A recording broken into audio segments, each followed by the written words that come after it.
Hi Ayushman, hi. ಇವತ್ತೇನು ಮಾಹಿತಿ ಕೊಡ್ತಾ ಇದ್ದೀರಾ? ಇವತ್ತು ನಾನು ದೀಪಾವಳಿ ಹಬ್ಬದಲ್ಲಿ ಗೋಪೂಜೆ ಮಾಡೋ ಗೋಮಾಲೆ ಮಾಡ್ತಾರಲ್ಲ, ಅದನ್ನ ಆ ಸಾಮಾನು ವಸ್ತುಗಳನ್ನ ನಾನು ಹೇಳ್ತೀನಿ. ಅಂದ್ರೆ ಗೋಪೂಜೆಗೆ ಗೋಮಾಲೆ ಕಟ್ತಾರೆ, ಅಂದ್ರೆ ದನಗಳಿಗೆಲ್ಲ ಗೋಮಾಲೆ ಕಟ್ತಾರೆ. ಹಾ, ಆ ಗೋಮಾಲೆಗೆ ಏನೇನು ವಸ್ತುಗಳನ್ನು ಕಟ್ತಾರೆ ಅದ್ರ ಬಗ್ಗೆ ಮಾಹಿತಿ ಕೊಡ್ತೀರಾ? ಹೌದು.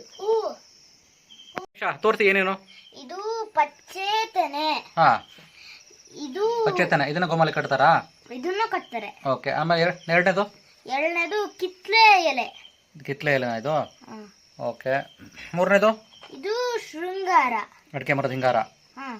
ಓಕೆ, ಮೂರಾಯ್ತು. ನಾಲ್ಕನೇದು ಅಡಿಕೆನಾ? ಈಗ ನೀವೆಲ್ಲ ತೋರಿಸ್ತಾ ಇದೀರಲ್ಲ, ಅದ್ರ ಜೊತೆಗೆ ನೆಕ್ಸ್ಟ್ ಯಾವ ತರ ಗೋಮಾಲೆ ಕಟ್ತಾರೆ ಅನ್ನೋದನ್ನು ತೋರಿಸ್ತೀರಾ? ಹೌದು. ಹೌದಾ? ಹಾ, ನೆಕ್ಸ್ಟ್ ಇದು ಬಾಳೆಹಣ್ಣು. ಗೋಮಾಲೆಗೆ ಬಾಳೆಹಣ್ಣನ್ನು ಕಟ್ತಾರೆ. Okay, next ವಿಳೆದೆಲೆ. ಓಕೆ, ಈ ವಿಳೆದೆಲೆ. ಹಾ, ಆಯ್ತು. ನೆಕ್ಸ್ಟ್ ಇದು ಏಲಕ್ಕಿ. ಹಾ, ಏಲಕ್ಕಿದು ಅದು, ಅದನ್ನು ಕಟ್ತಾರಾ? ಹೌದು. ಓಕೆ, ನೆಕ್ಸ್ಟ್ ಇದು ಹೂಗಳು, 2 ತರ ಹೂ ಕಟ್ತಾರೆ. ಅಂದ್ರೆ ಒಂದು ಗೋಮಾಲೆಗೆ ಎರಡು ತರ ಹೂ ಹಾಕ್ಬೇಕು. ಇದು ಈಗ ಬಿಟ್ಟಿದ್ದು, ಇದು ಎರಡು ಇದು. ಹೌದಾ? ಅದರಲ್ಲಿ ಒಂದು ಚೆಂಡು ಹೂವು. ಹಾ, ಒಂದು ಚೆಂಡು ಮತ್ತೆ ಯಾವ್ದೋ ಒಂದು ಬೇರೆ ಯಾವ್ದಾರು ಒಂದು ಹೂ ಕಟ್ತಾರಲ್ವಾ? ಹೌದು ಅಲ್ವಾ ವಸಿಷ್ಠ? ಇದು ನೀವು ಗೋಮಾಲೆ ಕಟ್ಟಿ ತೋರಿಸ್ತೀರಾ? ಇದನ್ನ ಹೊಟ್ಟೆ ಮಾಡಿ ಹಿಂಗ ಹಾಕದ. ಹೌದಾ? ಕಟ್ಟಿ ತೋರಿಸ್ತೀರಾ?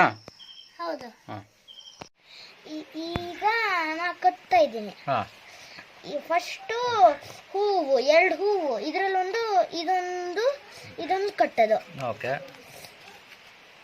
ಆಮೇಲೆ ಈ ವಿಳೆದೆಲ್ಲ 2 ವಿಳೆದೆಲ್ಲ ಹಿಂಗಿಟ್ಕೊಳೋದು. ಆಮೇಲೆ ಈ ತರದ್ದು 2 ಇಡೋದು. ಆಮೇಲೆ ಸುತ್ತ ಮತ್ತೆ ಕಟ್ಟೋದು. ಆಯ್ತು, ವಿಳೆದೆಲ್ಲ ಕಟ್ಟಿ ಆಯ್ತು.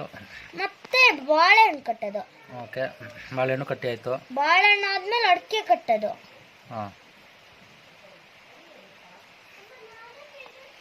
ಒಂದು ಅಡಿಕೆ ಕಟ್ಟೋದು, ಒಂದು ಬಾಳೆಹಣ್ಣು ಕಟ್ಟೋದು.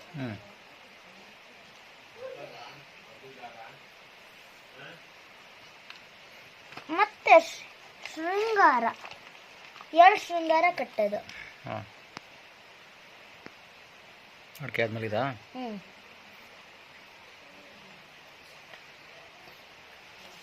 ಮತ್ತೆ ಪಚ್ಚೇತನೆ 2 ಬ್ರಾಂಚ್ ಕೊಂಬು, ಮತ್ತೆ ಕಿತ್ಲೆ ಎಲೆದು 2. ಅವಾಗ ಎಂಡು ಮುಗೀತು. ಹಿಂಗ್ ಕಟ್ಟಿಬಿಡೋದು, ಆಮೇಲೆ ಮುಗೀತು ಕಟ್ಟೋದು. ಹೌದಾ? ಒಂಚೂರು ಕಟ್ಟಾದ್ಮೇಲೆ ಎತ್ತಿ ಹಿಡ್ಕೊಂಡು ತೋರಿಸ್ತೀರಾ?